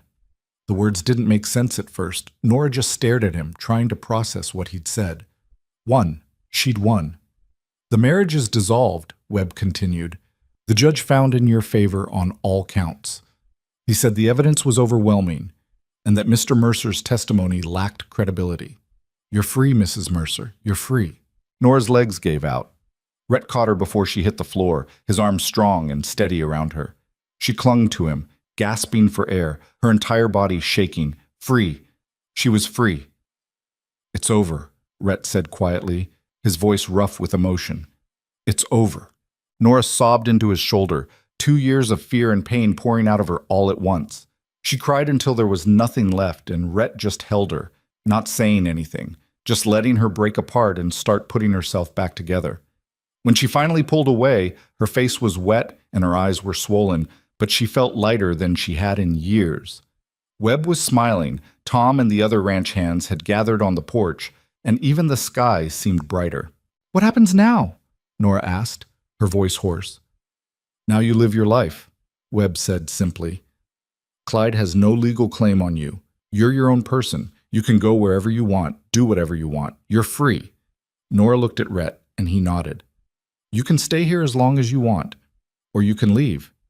It's your choice." For the first time in 2 years, it was her choice. And that was everything. Clyde left Sweetwater the next week. No one knew where he went, and no one cared. He just disappeared into the frontier, another bitter man nursing his wounds and blaming the world for his failures. Some people said he'd gone to Montana. Others said Colorado. Nora didn't bother asking. As long as he was gone, she didn't care where. The town's opinion of her shifted slowly. Some people still whispered, still looked at her sideways, still believed Clyde's lies. But others started to see the truth. Evelyn made sure of that, spreading the word about what had really happened, about the evidence, about the judge's ruling. Slowly, grudgingly, Sweetwater began to accept that maybe Nora Mercer wasn't the villain after all. Nora stayed at the ranch. She didn't know where else she'd go. And besides, this was the first place she'd felt safe in years. She threw herself into her work, managing the kitchen with a confidence she'd never had before. She started keeping the supply ledgers, tracking inventory, even suggesting changes to the way things were run. Rhett listened to her ideas, and more often than not, he implemented them. The ranch hands respected her now. Not because she was Rhett's cook or because she'd survived Clyde, but because she was good at what she did. She worked hard, didn't complain, and could run that kitchen better than anyone they'd ever seen. Tom started calling her boss, and even Hank, gruff, silent Hank, nodded approvingly when she introduced a new system for organizing the pantry. Winter settled in hard, and the ranch became an island in a sea of white. The work was brutal, feeding livestock in sub-zero temperatures, keeping the pipes from freezing, making sure everyone had enough food and warmth to survive. But Nora found she didn't mind. The cold reminded her she was alive. The work reminded her she was capable, and the people around her reminded her she wasn't alone. One evening in late January, Nora stood in the kitchen after supper, washing dishes and watching snow fall outside the window. The ranch was quiet. The men settled in for the night, the livestock tucked into the barn. It was peaceful in a way Nora had never experienced before, not the silence of fear, but the silence of safety. Rhett came in carrying an armful of firewood. He stacked it by the stove, then poured himself a cup of coffee and leaned against the counter. "You ever think about leaving?" he asked. Nora glanced at him. "Where would I go?" "I don't know. Anywhere. You're free now. You could go to California. Or back east. Start over somewhere nobody knows you." Nora dried her hands on her apron, considering. "I thought about it," she admitted, "right after the trial. I thought maybe I should disappear, go somewhere new, leave all this behind." But this is where I fought back," Nora said quietly. "This is where I stopped running. If I leave now, it feels like I'm letting Clyde chase me off, like he still has power over me." Rhett nodded slowly. "So you're staying? If you'll have me." "You're the best cook this ranch has ever had," Rhett said. "And you're a hell of a lot smarter than most of the men I employ. Of course I'll have you." Nora smiled, and it felt strange on her face. Real smiles still felt unfamiliar, like wearing someone else's clothes. But she was getting used to it. "Thank you," she said, "for everything. I know I've said it before, but I don't think I can say it enough. You saved my life." Rhett looked uncomfortable, the way he always did when she thanked him. "You saved your own life. I just gave you a place to do it." "That's not true." "It is." Rhett set down his coffee and met her eyes. "You could have stayed with him. A lot of women do. You could have kept quiet, kept your head down, kept surviving, but you didn't. You fought. That was all you." Nora wanted to argue, but she could see he believed what he was saying. And maybe he was right. Maybe she had saved herself. Maybe Rhett had just been the catalyst. Either way, she was here. She was alive. She was free. And that was enough. Spring arrived slowly, cautiously, like it wasn't sure it was welcome. The snow melted in uneven patches, revealing brown grass and mud underneath. The days grew longer, the air less sharp. The ranch came back to life. Calves being born, fences being repaired, plans being made for the planting season. Nora planted a garden beside the main house. Nothing fancy, just vegetables and a few flowers Evelyn had given her. She worked the soil with her hands, feeling the earth cold and damp beneath her fingers, and thought about how much had changed since last spring. Last spring, she'd been Clyde's wife. Last spring, she'd been broken. Now she was neither of those things. The garden grew slowly, green shoots pushing up through the dirt. Nora watered them every morning, checked them for pests, pulled weeds that tried to choke them out. It was satisfying work, tangible, something she could control. One afternoon in early April, Rhett found her kneeling in the garden, her hands covered in dirt, her hair falling loose from its braid. He stood there for a moment, watching her work, and when she looked up, there was something in his expression she couldn't quite read. "What?" she asked, brushing hair out of her face and leaving a streak of dirt across her cheek. "Nothing," Rhett said. "Just, you look happy." Nora considered that. Did she look happy? She didn't know what happy looked like on her, but she felt something close to it. A quiet contentment, a sense of purpose, a belief that maybe the worst was behind her. "I think I am," she said. Rhett smiled. "Good. You deserve to be." He turned to leave, but Nora called after him. "Rhett?" He stopped, looking back at her. "Thank you," she said again, "for seeing me, for not looking away." Rhett's expression softened. "I'll always see you, Nora. You don't have to thank me for that." He walked away, and Nora went back to her garden, her heart full in a way it hadn't been in years. Maybe ever. She was starting to understand something important. She wasn't just surviving anymore. She was living. And there was a difference between the two that was bigger than she'd ever imagined. By summer, the garden was thriving. Tomatoes hung heavy on their vines, beans climbed the stakes Nora had hammered into the ground, and sunflowers towered above everything else, their faces turned toward the relentless Wyoming sun. Nora spent her mornings tending to it before the heat became unbearable, her hands sure and steady in the dirt. She'd never grown anything before. Clyde had never let her have a garden, said it was a waste of time. But now she understood why people did it. There was something deeply satisfying about coaxing life out of the ground, about nurturing something fragile into something strong. The ranch was busier in summer, with cattle drives and fence repairs, and the constant work of keeping everything running. Nora's role had expanded beyond the kitchen. She kept the books now, tracking expenses and income with a precision that impressed even Rhett. She negotiated with suppliers, managed inventory, and made decisions about purchases that once would have been above her station. The men respected her for it. They came to her with questions, asked her opinion, trusted her judgment.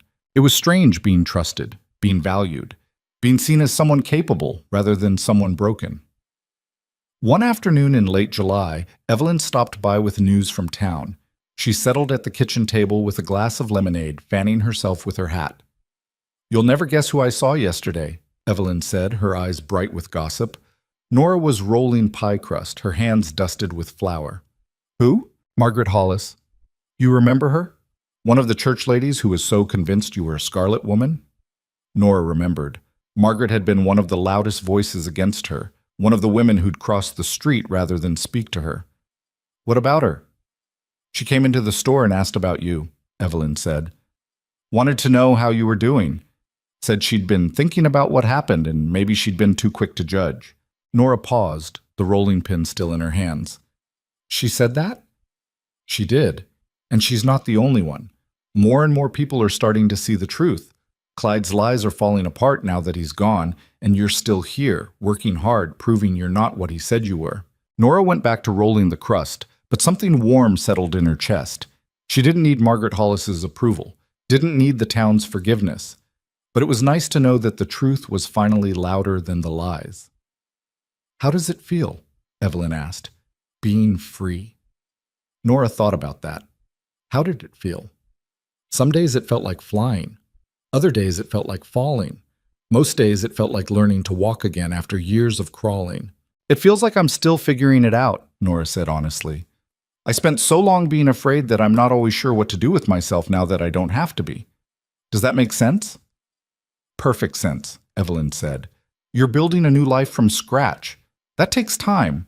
But you're doing it, Nora, and you're doing it well." Nora smiled, transferring the crust to the pie tin. "I couldn't have done it without help." "Maybe not," Evelyn agreed. "But you're the one who chose to accept the help. You're the one who chose to fight. That matters." After Evelyn left, Nora stood in the quiet kitchen and let herself feel proud. It was an unfamiliar emotion, pride. She'd spent so long believing she was worthless that feeling proud felt almost dangerous, like she was tempting fate. But she was learning that she didn't have to shrink herself anymore, didn't have to apologize for existing, didn't have to make herself small to make other people comfortable. She was allowed to take up space. She was allowed to be proud of what she'd survived. That evening, as Nora was preparing supper, Rhett came in looking troubled. He poured himself coffee but didn't drink it, just stood there staring into the cup like it held answers he couldn't find anywhere else. "What's wrong?" Nora asked. Rhett glanced at her, then away. "Got a letter today, from a ranch up in Montana. They're looking for a foreman. Good pay, bigger operation than this one. They want me to come up and take a look." Nora's hands stilled. "Are you going to?" "I don't know." Rhett set the cup down, rubbing the back of his neck. "Part of me thinks I should. It's a good opportunity. Better than what I've got here."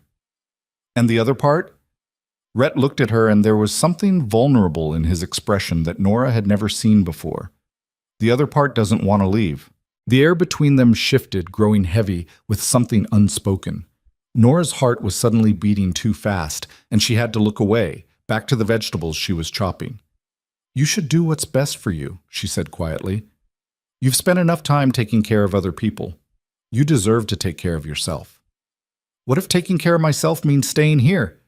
Nora's knife slipped, nearly catching her finger. She set it down carefully, her hands trembling. "Rhett? I'm not asking for anything," Rhett said quickly. I know you've been through hell. I know the last thing you need is another man making demands. I I want you to know that I'm staying because I want to, not because I feel obligated, because I want to. Nora turned to face him, her throat tight. Why? Why do you think? I don't know, Nora whispered. I'm not the kind of woman men want. I'm too big, too plain, too... Stop, Rhett interrupted, his voice firm. I don't know who told you that, but they were wrong. You're strong and smart and brave as hell. You're the kind of woman who survives when survival should be impossible. And He trailed off, shaking his head. I care about you, Nora. I have for a while now. But I'm not going to push. I'm not going to ask for something you're not ready to give. I just wanted you to know. Nora stared at him, tears pricking at her eyes. She wanted to tell him she cared about him too, that somewhere between the locked door in the courtroom and the garden outside, she'd started to see him as more than just her rescuer. But the words stuck in her throat, tangled up with fear and doubt, and the lingering belief that she didn't deserve this. Didn't deserve him. I don't know how to do this, she said finally. I don't know how to trust someone again. How to let someone in without being terrified they're going to hurt me. Then don't, Rhett said gently. Don't trust me yet. Just let me stay. Let me prove that I'm not him. That not all men are him. Nora nodded, unable to speak. Rhett gave her a small smile, then left the kitchen, leaving her alone with her racing thoughts and her trembling hands. That night, Nora lay in bed staring at the ceiling, thinking about everything Rhett had said. She did care about him. That was the terrifying part. She cared about him enough that the thought of him leaving made her chest ache. But caring about someone meant being vulnerable again, and vulnerability was what had nearly destroyed her the first time. Could she do it? Could she let herself care about someone without the fear that they'd use it against her? She didn't know, but she knew she wanted to try. The summer stretched on, hot and relentless. Nora and Rhett fell into a new rhythm, one that felt different than before. He didn't push her, didn't make demands, but there was an awareness between them now that hadn't been there before. Small things. His hand brushing hers when he handed her something, the way he sought her out in the evenings to talk about the day, the way he looked at her when he thought she wasn't paying attention. Nora found herself noticing things about him too. The way he was patient with the younger ranch hands, teaching them without making them feel stupid. The way he worked alongside his men rather than just barking orders. The way he listened when people talked, really listened, like their words mattered. He was nothing like Clyde. And slowly, carefully, Nora let herself believe that maybe not all men were like Clyde. Maybe some men knew how to be kind without expecting something in return. One evening in August, Nora was sitting on the porch watching the sunset when Rhett joined her. He settled into the chair beside hers, stretching his legs out and sighing like a man who'd been carrying weight all day. Long day? Nora asked. Long life, Rhett said, but he was smiling. They sat in comfortable silence for a while, watching the sky turn gold and orange and purple.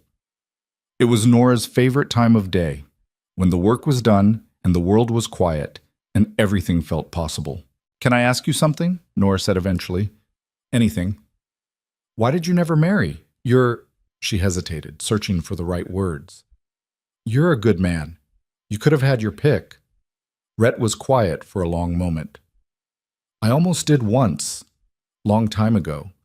Girl I knew in Denver, but after what happened to my sister, I couldn't.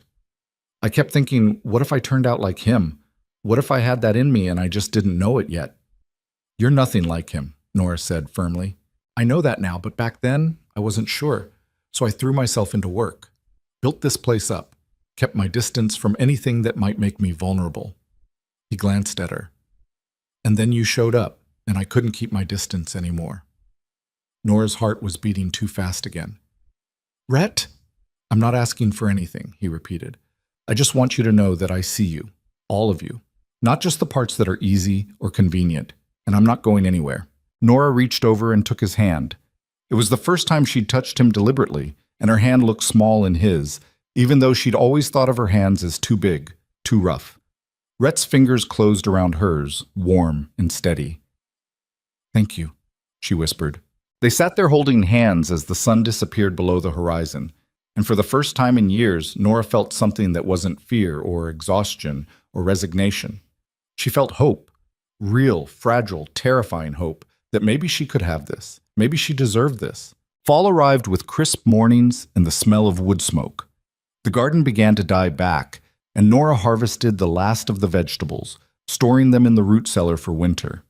The ranch prepared for the cold months ahead, repairing buildings, stocking supplies, making sure everything was ready for the snow that would inevitably come. Nora had been at the ranch for nearly a year now, a full cycle of seasons, a full year of being free.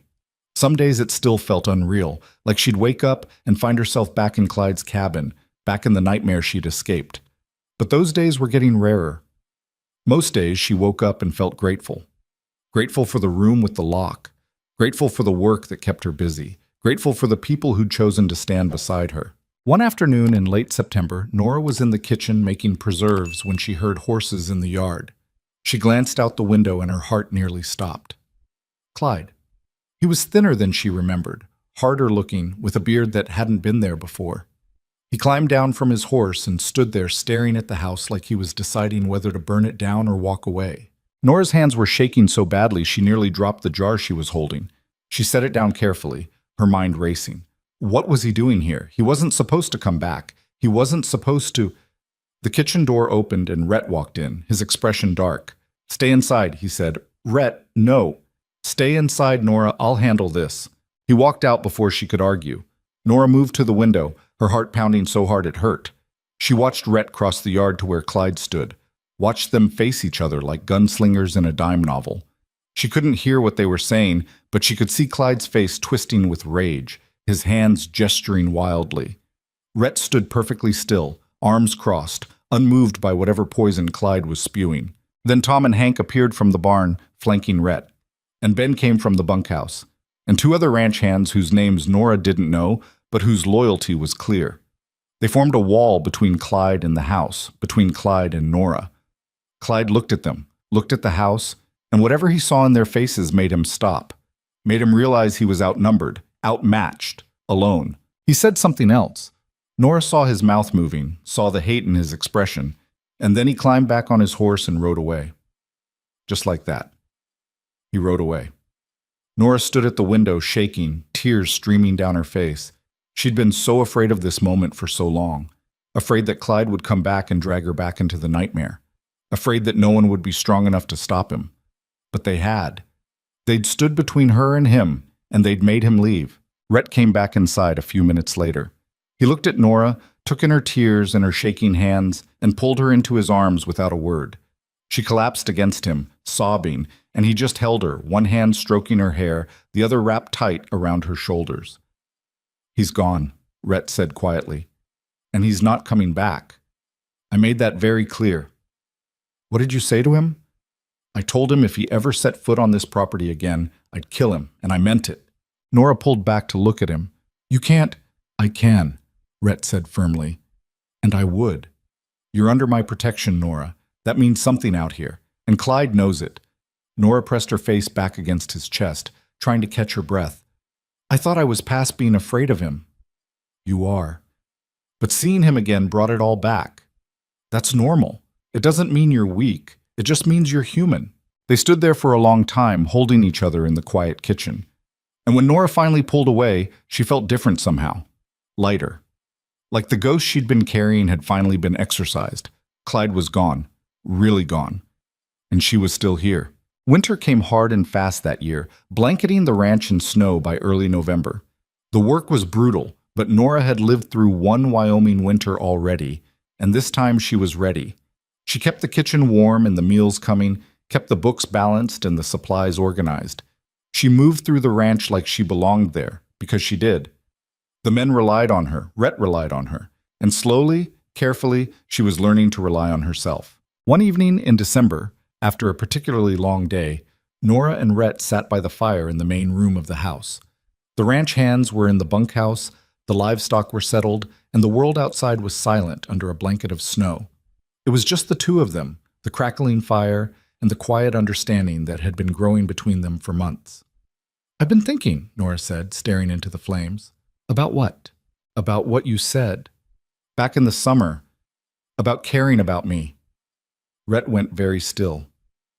"And?" Nora turned to look at him, her heart in her throat. "And I think I care about you too. I have for a while. I was just too scared to admit it. You're not scared anymore? I'm terrified, Nora admitted. But I'm tired of letting fear make my decisions for me. I'm tired of letting what Clyde did to me control my life. So I'm choosing this. I'm choosing you. If you'll have me. Rhett reached over and took her hand, the same way he had on the porch months ago. I'll have you, any way you want, for as long as you want. I don't know how to be in a relationship that isn't broken, Nora said. I don't know how to trust or be vulnerable or any of the things people are supposed to know. I might mess this up. Then we'll mess it up together, Rhett said, and we'll figure it out as we go. Nora leaned into him, and he wrapped his arm around her shoulders. They sat there by the fire, and Nora realized something important. This wasn't a rescue. This wasn't her being saved by a white knight who would solve all her problems. This was two broken people choosing to be less broken together. This was partnership, built on honesty and respect and the kind of trust that had to be earned rather than demanded. This was what love was supposed to look like. Christmas came and went quietly. Nora made a feast for the ranch hands, and they celebrated with food and music and the kind of rough camaraderie that came from surviving hard times together. Evelyn stopped by with gifts, practical things like sewing supplies and coffee, and stayed for supper. It was simple and modest and more meaningful than any Christmas Nora had ever had. The new year arrived with more snow and more cold, but Nora didn't mind. She had a place here, a purpose. People who cared about her and work that mattered. She wasn't just surviving anymore, she was building a life. And sometime in the long, dark months of winter, as Nora and Rhett spent evenings by the fire talking about everything and nothing, she realized she'd fallen in love with him. Really, truly in love. Not the desperate, clinging kind of love she'd felt for Clyde at the beginning, when she was just grateful someone wanted her. This was different. This was steady and sure, built on months of him proving he was safe, of him showing her what kindness looked like, of him choosing her over and over without asking for anything in return. Spring returned in April with a warmth that felt like forgiveness.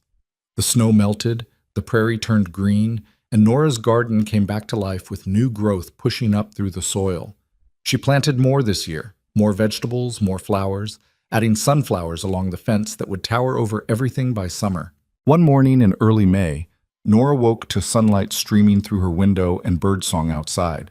She dressed and went downstairs to find Rhett already in the kitchen, making coffee. He smiled when he saw her, and it was such a simple thing, a man smiling at a woman in a kitchen, but it meant everything. "Morning," he said. "Morning." Nora crossed to him and, without overthinking it, kissed him. It was brief and chaste and perfect, and when she pulled back, Rhett was looking at her like she'd just given him the world. "What was that for?" he asked. "Because I wanted to," Nora said, "and because I'm done waiting for permission to want things." Rhett's smile widened. "Well, in that case, you're welcome to do that anytime you want."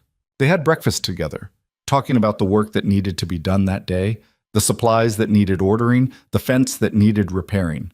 Normal things, mundane things, the kind of things that made up a life. Later that morning, Nora went out to work in her garden. The sunflowers she'd planted were already a few inches tall, their leaves bright green and full of promise. She knelt in the dirt, pulling weeds and checking for pests, and thought about how far she'd come. A year and a half ago, she'd been a woman who believed she deserved the pain she received, who thought she was too big, too plain, too stupid to deserve anything better, who moved through the world like a ghost, trying not to be seen. Now she was a woman who ran a ranch kitchen, who managed accounts and made decisions, who was respected by the men she worked with and loved by a man who treated her like an equal. She was a woman who'd stood up in a courtroom and demanded justice, who'd faced down her abuser and won, who'd built a life from the wreckage of the old one. She was a woman who'd learned that survival wasn't the end of the story. It was just the beginning. Rhett found her in the garden an hour later. He stood at the edge of the plot, watching her work, and when she looked up, there was something in his expression that made her heart skip. "What?" she asked, sitting back on her heels. "Marry me," Rhett said. Nora blinked. "What?" "Marry me," he repeated, stepping into the garden and crouching down beside her. "I know it's fast. I know you just got out of a terrible marriage, and the last thing you probably want is another one. But I love you, Nora. I love you more than I thought I could love anyone. And I want to spend the rest of my life proving to you that marriage doesn't have to be what you had with him. It can be partnership. It can be choosing each other every day. It can be good. Nora's eyes filled with tears. Rhett, you don't have to answer now, he said quickly. Take all the time you need. I just wanted you to know that I'm asking, that I want this, that I want you. Nora looked at him. This man who'd seen her at her worst and chosen to help anyway, who'd stood beside her through the trial and the fear and the slow, painful process of healing. This man who'd never once demanded anything from her, who'd given her space to figure out who she was without someone else defining her. Yes, she said. Rhett's eyes widened. Yes? Yes. Nora was crying now, but she was also smiling.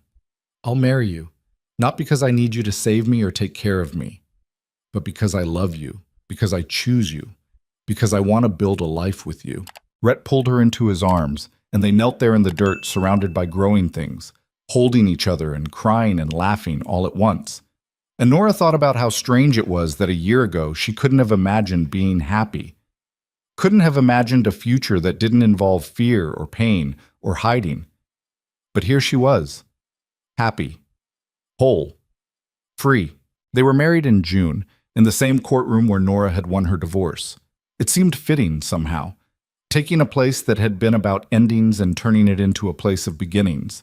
The judge who'd ruled in her favor performed the ceremony, and Nora thought there was something poetic about that, about the man who'd declared her free being the one to witness her choosing to bind herself to someone new. But it wasn't the same kind of binding. This time, she was walking into it with her eyes open, with her voice intact, with the absolute certainty that she could leave if she wanted to, and Rhett would let her go. That knowledge, that certainty of her own freedom, made all the difference. Evelyn stood as witness, dabbing at her eyes with a handkerchief. Tom and the ranch hands filled the benches, grinning like proud fathers. Even a few people from town showed up, people who'd judged Nora before, but who'd come around once they saw who she really was. When the judge pronounced them married, Rhett kissed her gently, and Nora felt something settle in her chest that she'd never felt before. Peace. They had a party out on the ranch that evening. The men roasted a pig, Evelyn brought pies, and someone produced a fiddle. They danced in the yard as the sun set, and Nora laughed more that night than she had in her entire life before. At one point, she found herself standing at the edge of the firelight, watching everyone celebrate, and she was struck by the strangeness of it all. 2 years ago, she'd been a woman trapped in a nightmare, convinced she'd die in that cabin with no one to mourn her. Now she was surrounded by people who cared about her, married to a man who loved her, living a life she'd built with her own 2 hands. Rhett appeared beside her, slipping his arm around her waist. You all right? More than all right, Nora said. I'm happy. Really, truly happy. Good. Rhett kissed her temple. You deserve to be. They stood there together, watching the fire and listening to the music, and Nora thought about everything she'd survived to get to this moment. The beatings, the fear, the courtroom, the slow, painful process of learning to trust again. It hadn't been easy. It hadn't been smooth or perfect or any of the things stories usually promised. It had been messy and hard and terrifying. But it had been worth it, because she'd learned something important through all of it. She was never meant to be small, never meant to disappear, never meant to accept cruelty as the price of being loved. She was meant to stand tall in a harsh world and force it to see her. She was meant to fight back when fighting back seemed impossible. She was meant to survive, and then, when survival wasn't enough anymore, to build something better. She was meant to live. The years that followed weren't perfect. There were hard winters and failed crops and cattle that died despite everyone's best efforts. There were days when Nora still flinched at loud noises, when memories of Clyde surfaced and made her heart race. There were nights when she woke up gasping, trapped in nightmares she couldn't escape. But Rhett was always there, steady and patient, reminding her she was safe. And slowly, those episodes became less frequent. The nightmares faded. The flinching stopped. The fear that had ruled her life for so long lost its grip. Nora threw herself into the ranch with a passion she had never had for anything before. She expanded the garden, started raising chickens, took over more of the business side of things. Rhett trusted her completely, valuing her opinion on everything from livestock purchases to hiring decisions. They ran the ranch together, true partners in every sense of the word. 3 years after their wedding, Nora stood in front of a mirror in their bedroom, one hand resting on her swollen belly.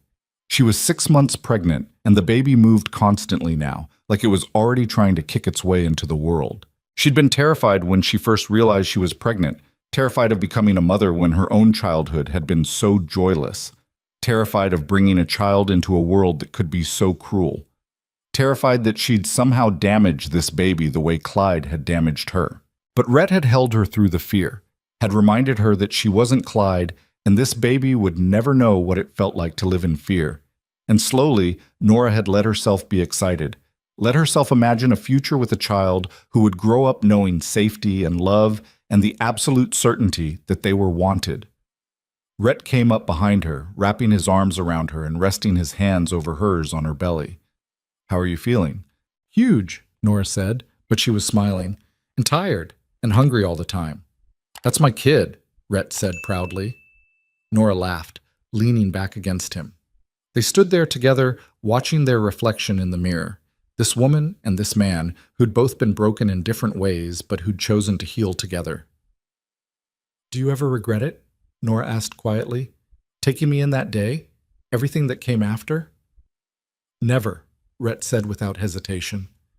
"Best decision I ever made." Nora turned in his arms to face him. "I love you. I don't think I say that enough." "You show me every day," Rhett said. "That's more than enough." He kissed her, and Nora closed her eyes and let herself feel grateful.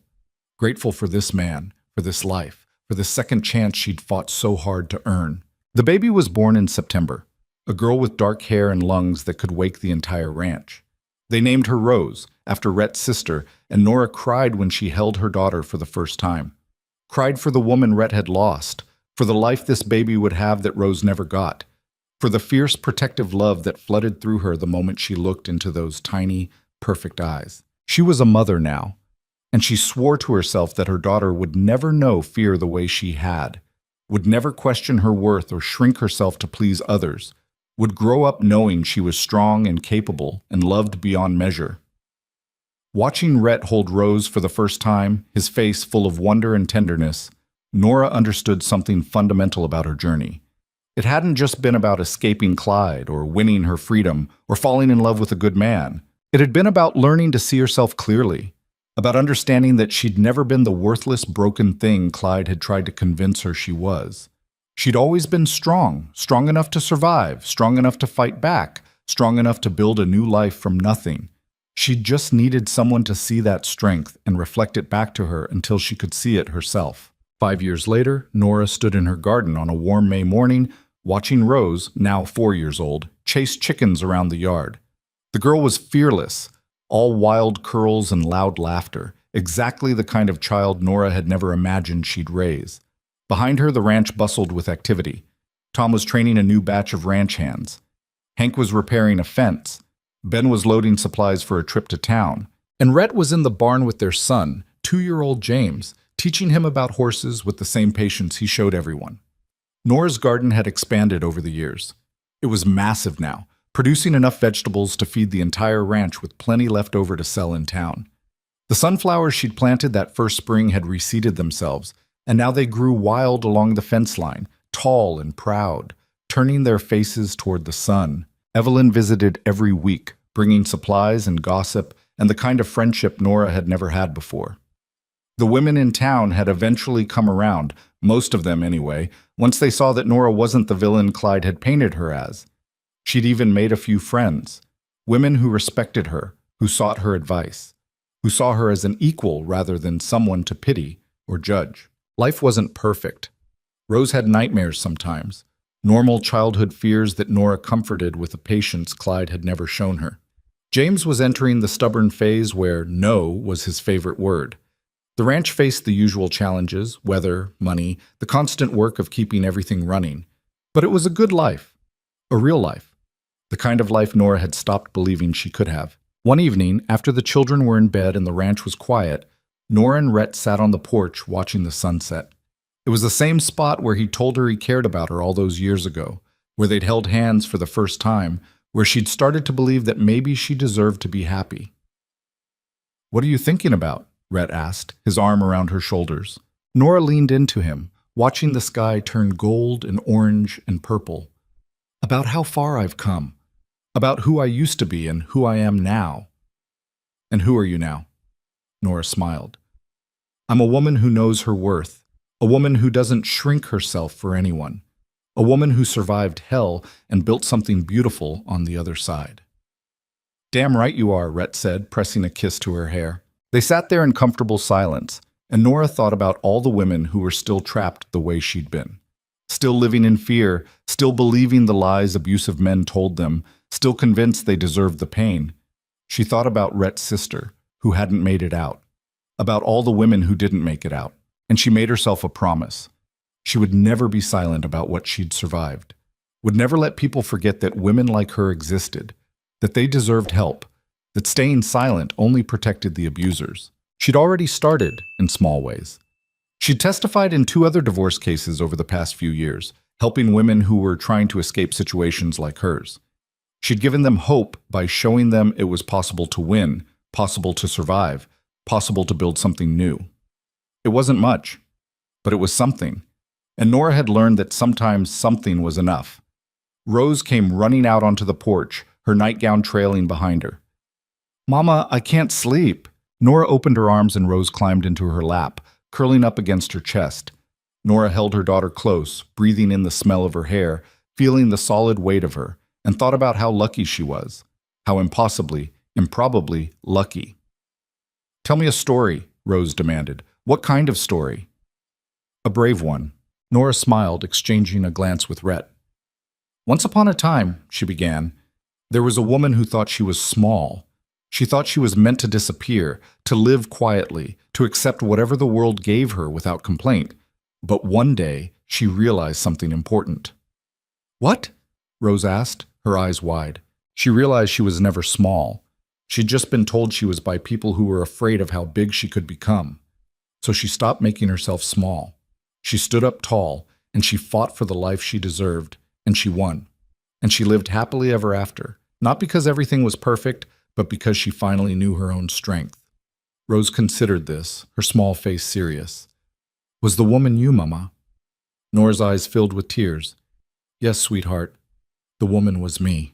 Rose nodded, satisfied, and closed her eyes. Within minutes, she was asleep, her breath soft and even against Nora's chest. Rhett reached over and took Nora's hand, squeezing gently. And Nora sat there on that porch in the Wyoming twilight, holding her daughter, surrounded by the life she'd built, and felt something she'd never thought she'd feel. Complete. She wasn't broken anymore. She wasn't surviving anymore. She was living, fully, messily, beautifully living. And she'd earned every moment of it. The frontier was harsh and unforgiving, but Nora had learned she was harsher. She'd learned that women were stronger than anyone gave them credit for, that survival was its own kind of courage, that standing up when the whole world wanted you to stay down was the bravest thing a person could do. She'd learned that she was never meant to disappear. She was meant to take up space, to demand to be seen, to force a harsh world to acknowledge her existence, whether it wanted to or not. And she'd done it. Against all odds, despite everything that had tried to break her, she'd done it. She'd survived. She'd fought. She'd won. And now, sitting beneath the wide Wyoming sky with her family around her and the future stretching out ahead like an open road, Nora Dalton finally understood the truth that had eluded her for so long. She was enough. She'd always been enough, and she always would be.